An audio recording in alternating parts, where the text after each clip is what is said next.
성령께서 고난 주간 2부 예배를 통하여 우리 모두에게 넘치는 은혜를 주시기를 소원합니다. 이사야 53장은 인류의 구주가 되신 예수 그리스도께서 이 세상에 오셔서 인간의 죄를 대신 짊어지고 십자가에 못 박혀 피 흘려 죽으실 것에 대한 구약에 기록된 내용 가운데 가장 확실하고 분명한 예언의 장입니다.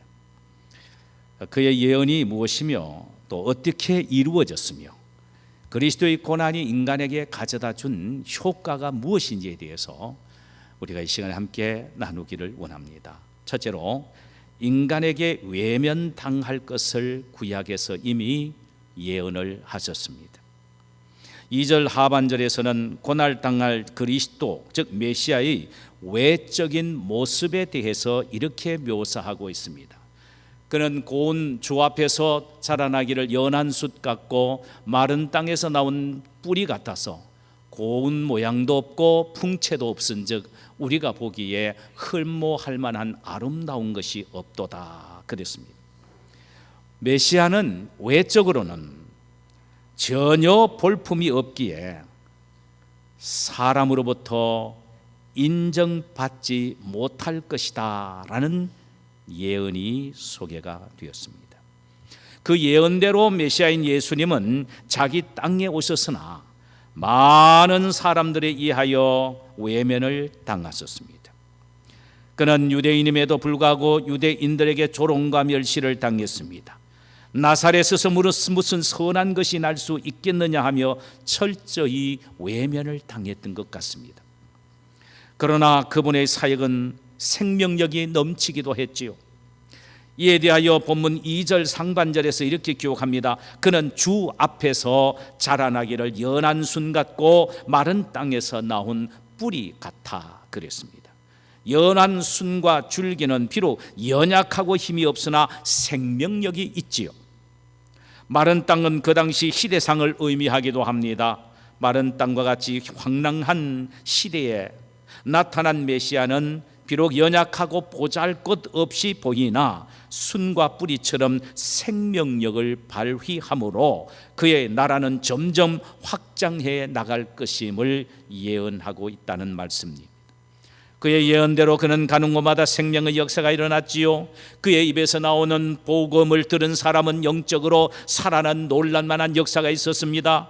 육체적으로 죽은 자들이 살아났고 병든 자들이 고침을 받는 역사가 이곳저곳에서 일어나게 된 것입니다. 이 복음의 역사는 지금도 전 세계를 향하여 힘있게 뻗어나가고 있습니다. 예수가 생명이고 복음이 바로 생명을 일으키는 굿뉴스이기 때문입니다. 그러므로 우리는 이 그리스도의 죽으심과 부활에 대한 이 복음을 끊임없이 전해야 합니다. 예수님은 참으로 모든 인간들에게 외면을 당했으나 그러나 그에게는 생명과 능력의 역사가 있었습니다. 두 번째로, 메시아가 배척당할 것을 예언하고 있습니다. 3절을 보실까요? 그는 멸시를 받아 사람들에게 버림받았으며 간고를 많이 겪었으며 질고를 아는 자라 마치 사람들이 그에게서 얼굴을 가리는 것 같이 멸시를 당하였고 우리도 그를 귀히 여기지 아니하였도다. 사람들이 예수를 메시아로 보지 않았습니다. 오히려 그분을 욕하고 배척하고 말 것이다라는 예언입니다. 이 예언대로 마태복음 26장 65절 이하에 보면은 그의 배척당하신 모습들이 상세하게 기록이 되어 있습니다. 예수 그리스도는 예루살렘 공회에 잡혀 신문을 당하실 때에 공회원들이 그리스도의 얼굴에 침을 뱉고 주먹으로 치며 손바닥으로 뺨을 쳤습니다. 헤롯의 병사들도 예수님을 향하여 조롱하기를 시작하여 가시면류관으로 머리를 씌우고 갈대로 손에 들이며 그들은 예수님의 머리를 사정없이 내리쳤습니다. 예수님은 하나님의 아들이시며 메시아임에서도 불구하고 그분은 대접은커녕 심지어 자기 동족에게까지도 배척을 당했습니다. 셋째로 우리가 누구인지를 밝히 말씀해주고 있습니다. 여러분은 여러분 자신이 어떤 존재라고 생각을 하십니까? 그래도 제법 괜찮은 의로운 존재라고 생각하세요? 러시아의 대문호 톨스토이가 지은 돌이라는 단편 소설이 있습니다.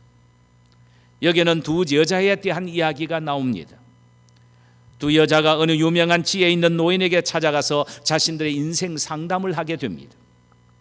그 중에 한 여자가 자신이 젊었을 때 이야기를 했지요. 자신은 마음대로 이혼을 하고 남편을 바꿔가며 살아왔다는 것입니다. 그는 남편을 바꾼 것에 대한 가책과 또 전 남편에게 상처 준 것에 대한 죄책감으로 일평생 괴로움 가운데서 살고 있는데 어떻게 하면 되느냐라는 질문이었습니다. 또 한 여자는 이런 상담을 합니다. 자신은 비교적 깨끗하게 살아왔고 특별히 잘못한 것도 없는데 자신의 마음은 늘 편안하지 않다는 것입니다. 다른 사람에 비하면 꼭 꼬집어 말할 그런 나쁜 것이 없으나 마음은 늘 불안하고 고통스럽게 살아가고 있는데 이것을 어떻게 했으면 좋겠느냐라는 물음이었습니다. 두 여인의 말을 듣던 노인은 두 여인을 산 위로 데려갔습니다. 젊었을 때 이혼한 여인에게는 큰 돌 하나를, 제일 크고 무거운 돌 하나를 들고 오라고 했습니다. 그 여인은 끙끙하면서 큰 돌 하나를 파서 들고 왔습니다. 또 한 여자에게는 가서 작은 돌들을 많이 가져오라고 했습니다. 그리고 앞치마에 싸서 들고 오라고 했습니다. 그 여인은 그렇게 했습니다. 노인은 다시 말합니다. 큰 돌을 가지고 온 그 여인을 향하여 돌을 가져온 그 장소에 다시 갖다 놓으라는 이야기입니다. 반면에 작은 돌을 많이 가져온 여인은 그 작은 돌들을 가져왔지만 도대체 어디에서 가져왔는지 전혀 기억할 수가 없었습니다. 그때 그 노인이 이렇게 말합니다. 그래, 얼핏 보면 큰 죄를 범한 사람이 더 큰 죄인인 것처럼 보여지지만 사실인즉 죄인인 줄 모르고 평생 이런 죄 저런 죄를 많이 짓고 사는 사람들이 훨씬 더 큰 죄인이요 구제불능의 죄인이라네 라고 대답을 했다는 말씀입니다.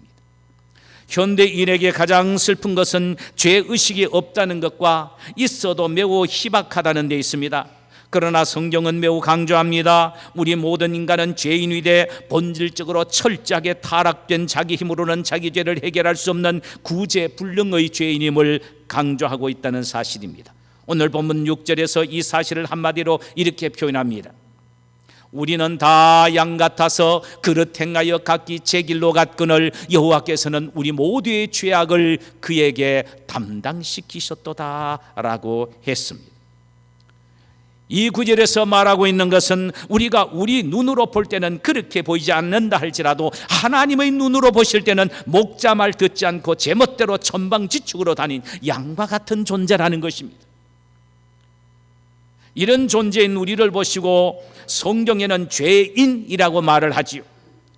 하나님의 형상대로 지음을 받은 인간이 하나님을 섬기고 하나님의 뜻을 순종하며 살아야 할 텐데 그렇게 살지 않고 제 마음대로 사는 그것이 바로 죄며 죄인이라는 것입니다. 죄란 헬라 말로 하마르티아입니다. 이 말의 원 의미는 활을 쏟는데 그 화살이 관역에서 빗나가는 것이 바로 죄다, 이렇게 헬라어에서는 표현을 하고 있습니다. 그러니까 하나님의 뜻과 하나님의 마음에서 벗어난 그리고 제 멋대로 살아가는 삶이 바로 죄의 삶이란 의미입니다.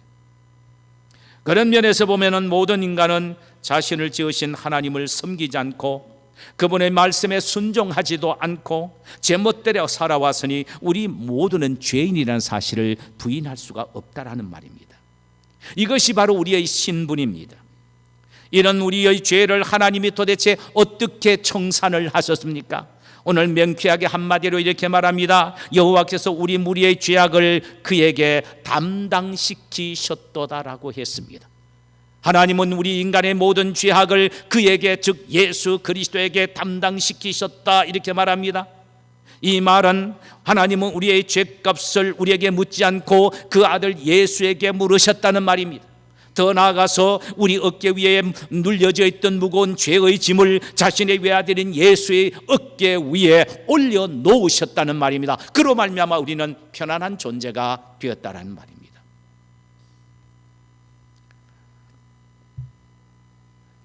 우리 대신 우리의 죄를 짊어지고 그의 아들인 예수를 십자가에 못 박아 죄값으로 죽이셨다는 말입니다. 이것이 곧 하나님의 사랑입니다.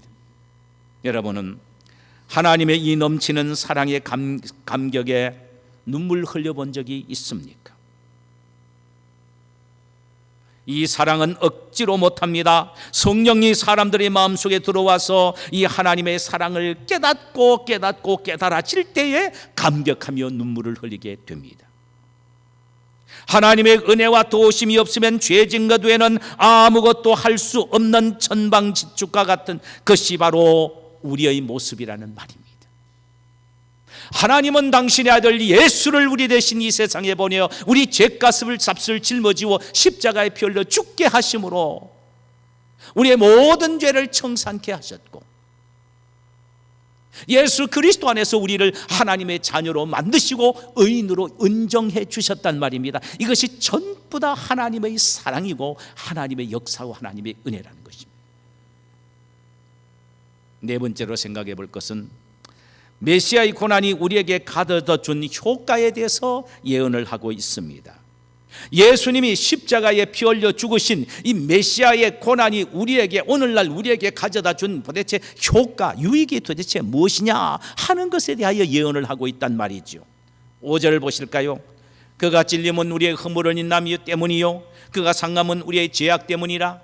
그가 징계를 받음으로 우리가 평화를 누리고 그가 채찍에 맞음으로 우리는 나음을 받았도다 그랬습니다.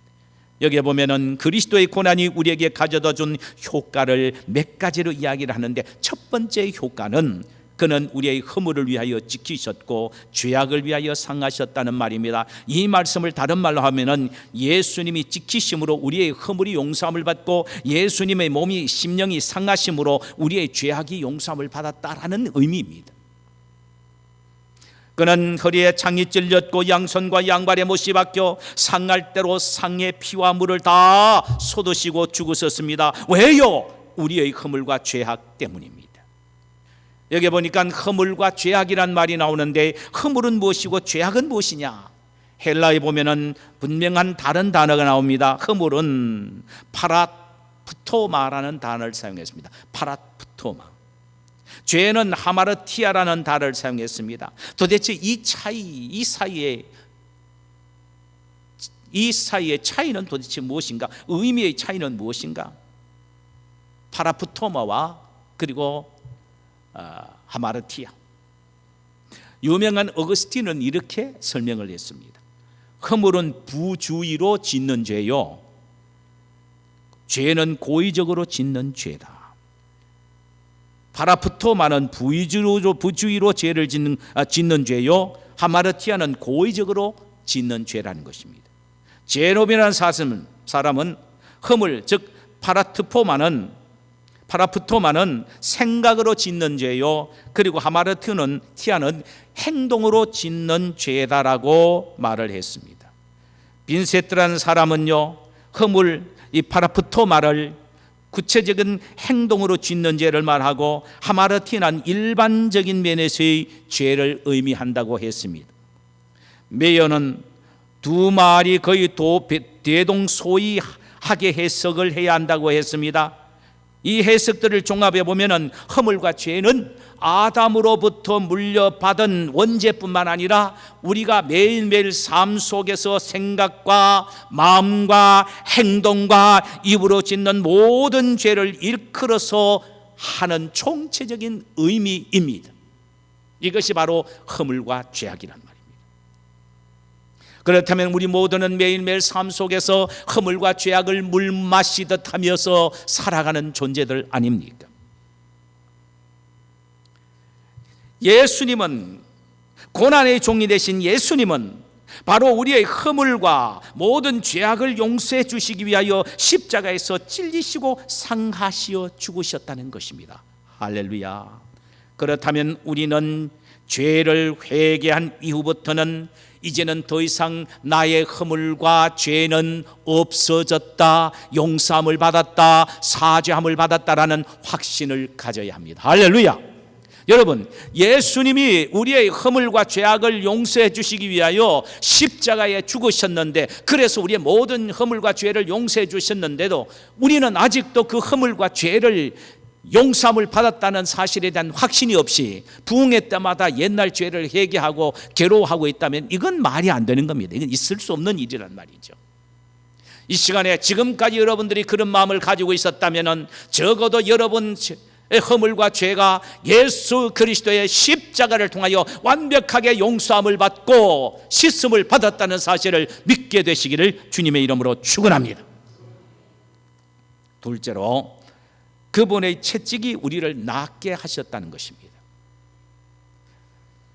우리는 죄 때문에 영혼과 마음의 상처투성이가 되었고 만신창이가 되었습니다. 이 가운데 내 기분 내키는 대로 행동하다가 상처 안 입은 사람 어디 있습니까? 내 욕심대로 살다가 상처받지 않는 사람이 이 가운데 어디 있습니까? 다들 가슴이 뻥뻥 뚫려져서 구멍투성이가 됐지 않았습니까? 이는 다 상처 입은 존재라는 말입니다. 이런 상처를 치료해 주시기 위하여 우리의 구세주가 되신 예수님이 이 세상에 오셔서 말채찍에 맞으시고 십자가를 지셨습니다. 이런 우리의 영혼과 마음의 상처를 치유하시기 위하여 예수님은 이 세상에서 오셔서 말채찍에 맞으셨단 말입니다. 할렐루야. 주님의 치료 역사가 이 시간 여러분의 심령과 영혼에 터치함이 있기를 주님의 이름으로 축원합니다. 또 예수님의 이 채찍에 맞으심은 우리의 영혼과 마음의 상처뿐만 아니라 육신의 질병까지 낫게 하기 위하여 맞으셨다는 사실입니다. 할렐루야. 그분은 몸의 구석구석이 채찍에 맞으심으로 우리의 몸의 구석구석 아픈 것을 낫게 하셨습니다. 그분이 채찍에 머리를 맞으심으로 우리가 아픈 머리가 나으셨다는 의미입니다. 그분이 채찍에 우리 다리를 맞으셨으므로 우리의 아픈 다리가 나았다는 말입니다. 그분의 채찍이 배를 맞으셨으므로 우리의 아픈 몸 전체가 나았다는 의미가 되는 것입니다. 여러분, 이것은 진리입니다. 이 사실을 오늘 또 믿고 아멘할 때에 치료의 역사가 나타나게 될 줄 믿습니다.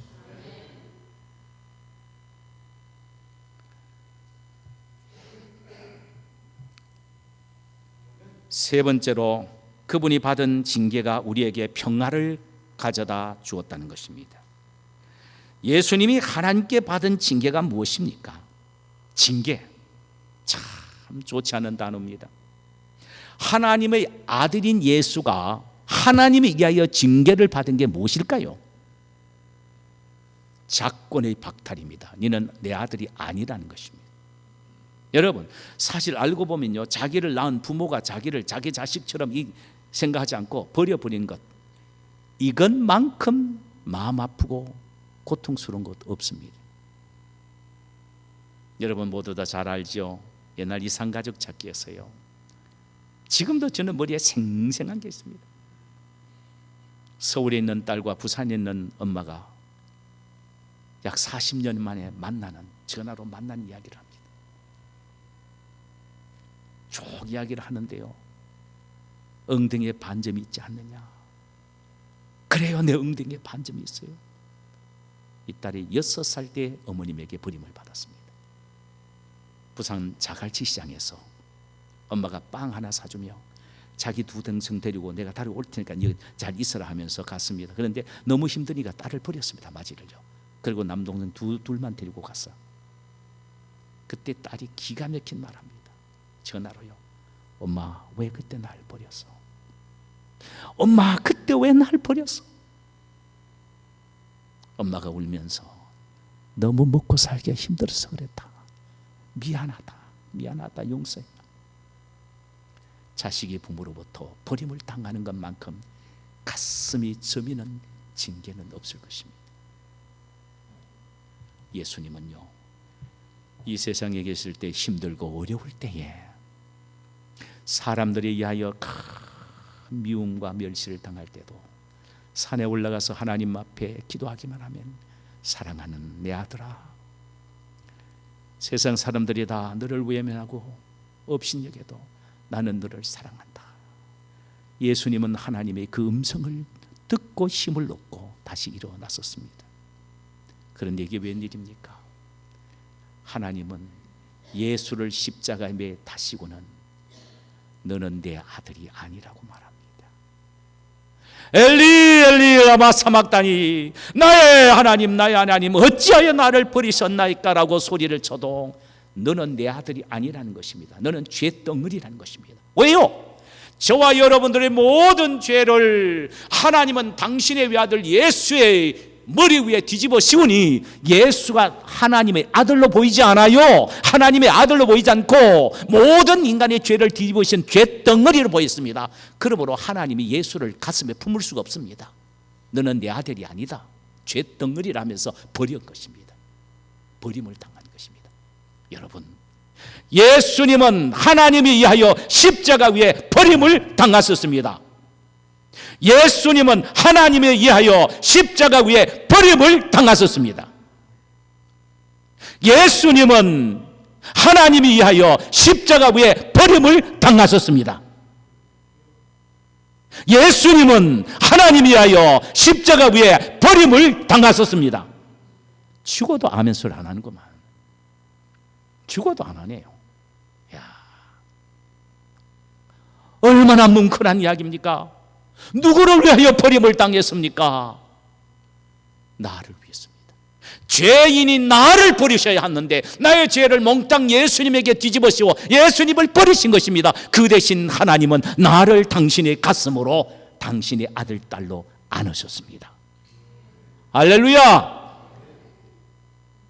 여러분, 이 감격을 우리가 가슴속에 새긴다면 일평생 이것 하나만으로 기쁨으로 살아갈 수 있습니다. 이거 하나만으로 찬송을 부르며 살아갈 수 있습니다. 그저 감사합니다, 감사합니다, 하나님 감사합니다, 하나님 감사합니다 하면서 살아갈 수 있다 이 말이지.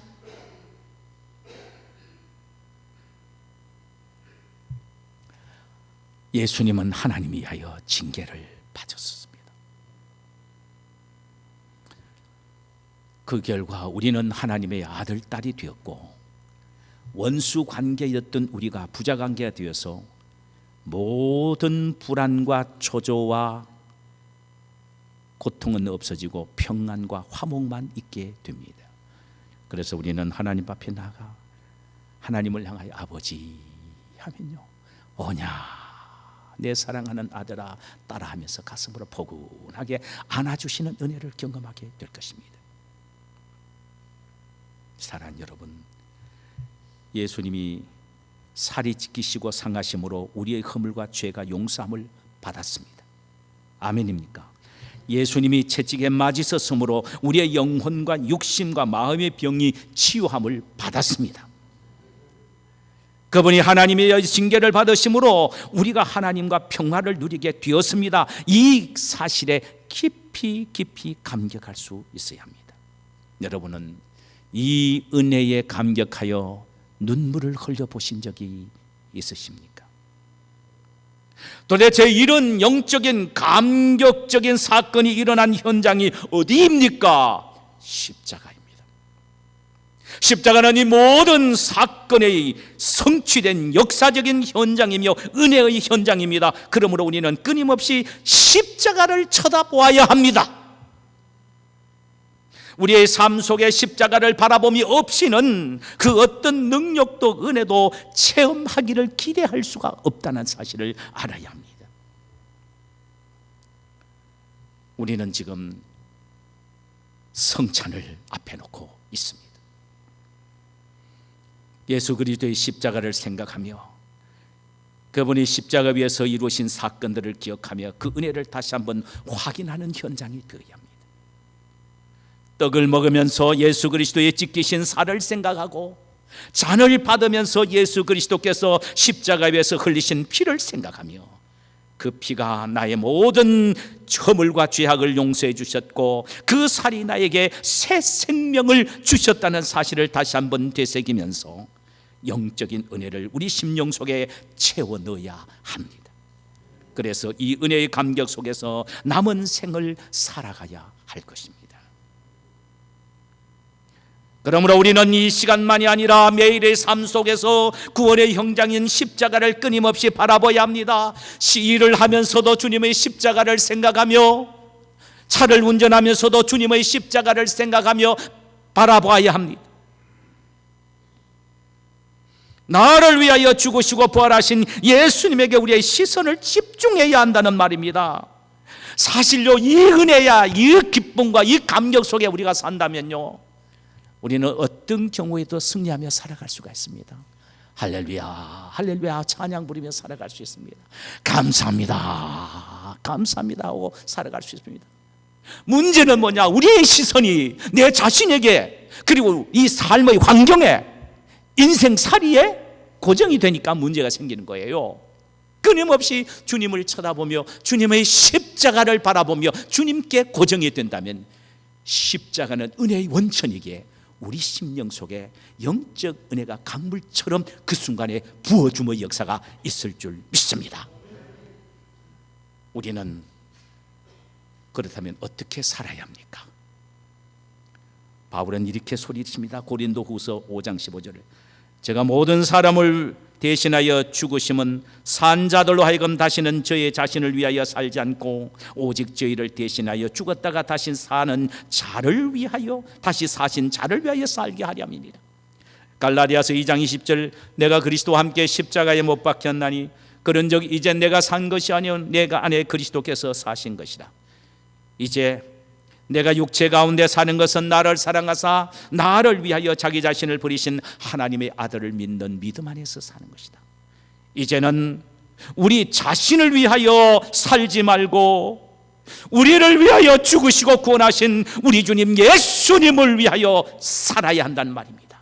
그리고 그분을 믿는 믿음 안에서 우리 인생을 살아야 한다는 것입니다. 이 말씀의 한마디 의미는 예수님을 바라보면서 예수님에게 집중하면서 우리의 인생을 살아야 된단 말이죠. 이 시간 성찬에 참여하는 모든 성도님들이 떡과 포도주를 받으시면서 생생한 주님의 십자가의 구원의 은혜에 감격하는 영적 은혜가 있기를 주님의 이름으로 축원합니다.